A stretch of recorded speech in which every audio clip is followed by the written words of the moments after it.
L'Algérie veut économiser 20 milliards de dollars grâce à des réformes et à la réduction des dépenses d'importation.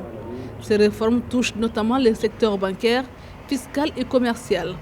Il s'agit d'accélérer la numérisation ainsi que la modernisation des secteurs des impôts, du cadastre et des douanes et à poursuivre le processus de mise en place de la finance islamique. Ces mesures font partie d'un plan de relance économique et sociale du gouvernement visant à réduire la dépendance au secteur de l'énergie et à ouvrir l'économie aux investisseurs qui sont restés à l'écart en raison de la bureaucratie et d'un manque d'incitation. La réduction du coût des exportations est l'une des priorités du gouvernement. L'Algérie dépense environ 45 milliards de dollars par an pour l'importation des biens, y compris de denrées alimentaires.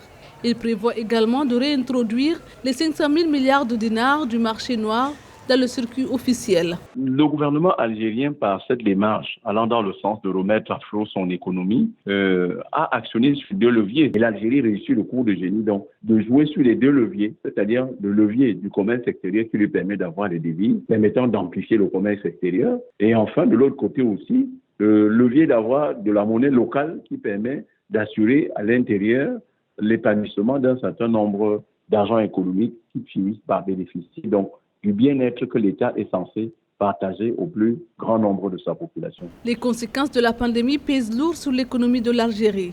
Au cours du premier trimestre 2020, par exemple, le déficit commercial a grimpé de 26% par rapport à la même période en 2019.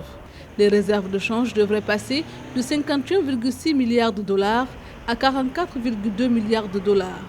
Par ailleurs, selon le ministre des Finances, Aymen Ben Abderrahmane, le pays est prêt à injecter 7,7 milliards de dollars, auxquels s'ajoutent 10 milliards de dollars disponibles pour la relance économique.